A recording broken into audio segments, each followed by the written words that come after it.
Mheshimiwa Babu Tale au Tale amekwetu sisi ni mwenyekiti ni mjumbe wa kamati ya elimu, bunge,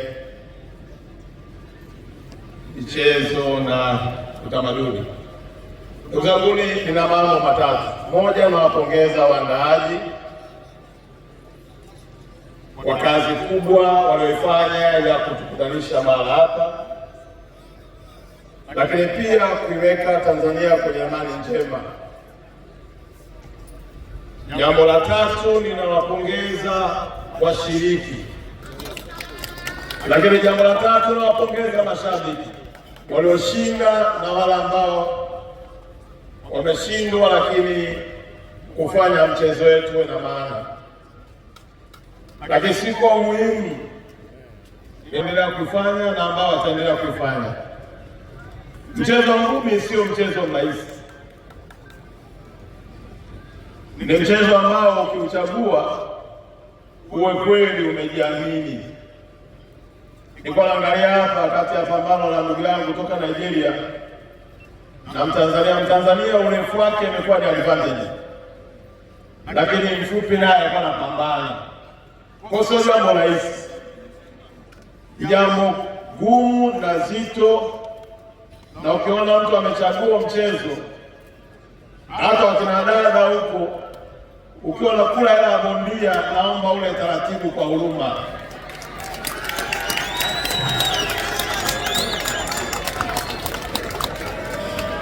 Hela ya bondia unavyoila, jamani, ule taratibu, kwa sababu huyu mwanaume kweli ameitolea jasho.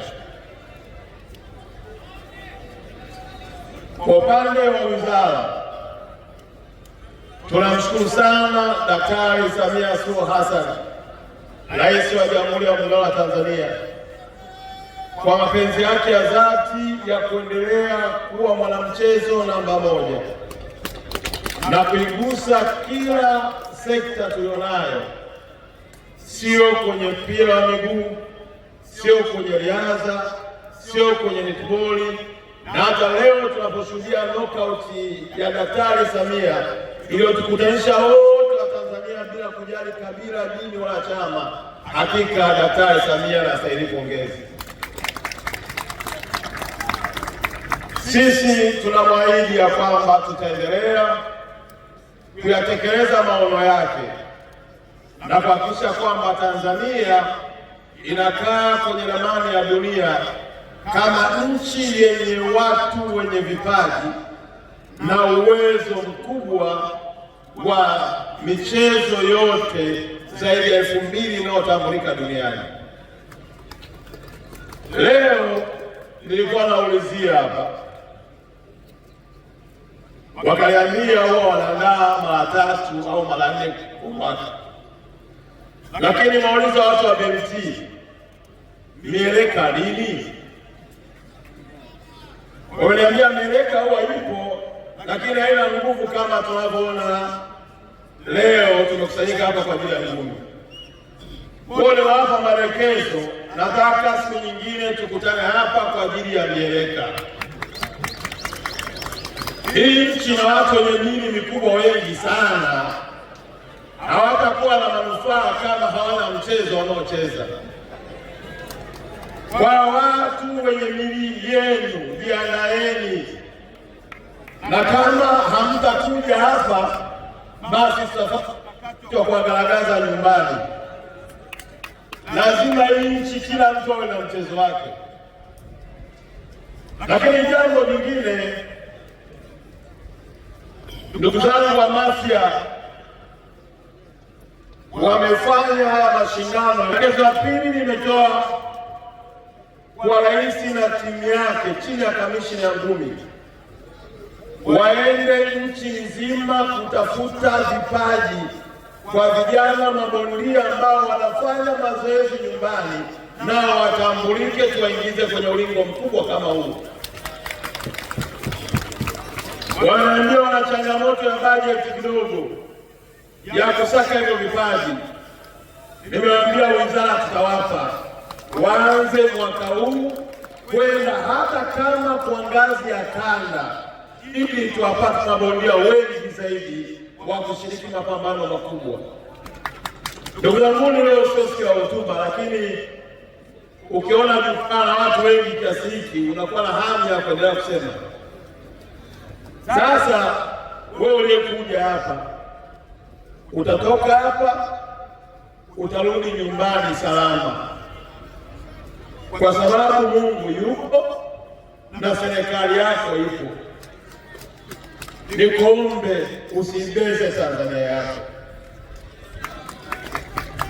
usikubali kuibeza nchi yako, na hatuna nchi nyingine zaidi ya Tanzania. Hata hiyo sauti unaotoa kwa sababu umekula, umeshiba na uhakika wa kurudi salama.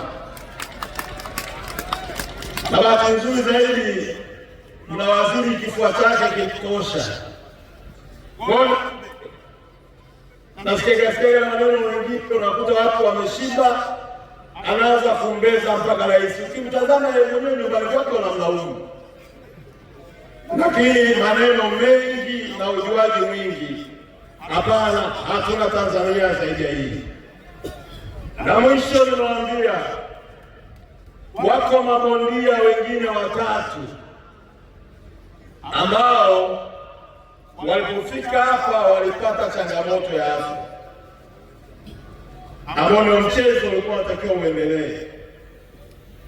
Madaktari wamewachukua, wako watatu. Madaktari wamewachukua, wamepeleka hospitali. Tumekubaliana Mafia Promotion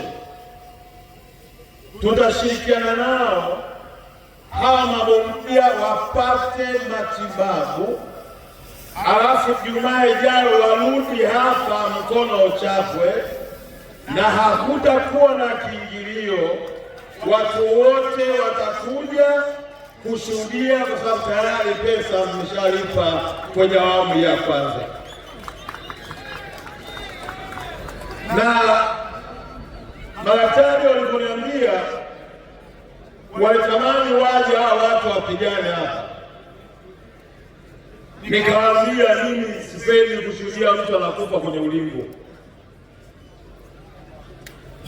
Wameenda hospitali na tuna matumaini ndani ya siku mbili watakaa vizuri, ili waje siku ya Ijumaa. Itakuwa Ijumaa nafikiri. Kwa hiyo ndugu zangu wa Mafia Promotion, wataendelea kubeba hizo gharama zao za kukaa hapa, ili siku ya Ijumaa turejee mahala hapa kwa ajili ya kuhakikisha kwamba tumempata mshindi na mtu amebeba mkanda kiuhalali. Baada ya kusema hayo, tunayo zawadi ambayo tutaikabidhi kwa washindi tuliowapata leo. Lakini habari njema, Tanzania mwakani tumepata bahati kwa uwezo alionao rais wetu wa kuleta mashindano wa mamisi wa nchi zote duniani watakuja kumtafuta Miss World hapa Tanzania. Mashindano hayo yatachukua siku 28 na yatakuwa matukio 8 ndani ya siku 28. Ni matarajio yangu ya kwamba nchi yetu itakuwa kwenye ramani ya dunia, na kwa kuwa mashindano ya mamisi yanahitaji wana mitindo, yanahitaji hoteli, yanahitaji chakula, yanahitaji magari. Kwa ni fursa nyingine ambayo serikali imetupatia wananchi wa Tanzania kujipatia pesa kutokana na amani chini ya uongozi wa Daktari Samia. Jambo la pili, mmemsikia naibu wangu amesema kuna watu wana roho mbaya tu, yaani wapo kazi kama ni roho mbaya, yaani wakisikia jambo jema wanakuja Tanzania wanakasirika, wanaona sisi ni waandaaji wa AFCON wananuna. Sasa kila siku wanatoa tangazo, AFCON haifanyiki Tanzania. Nani kakudanganya? Mwakani Taifa Stars inaandika rekodi nyingine ndani ya ardhi ya Tanzania. Lakini jambo la tatu, niwapongeze timu yetu ya Gasite, vijana waliotuwakilisha vyema nchini South Africa, na kwa mara kwanza tangu taifa ianze tumeingia kwenye robo fainali, na mwezi wa 5 wanaenda kuwakilisha nchi yetu nchini Rwanda. Naomba tuwapigie makofi mengi sana.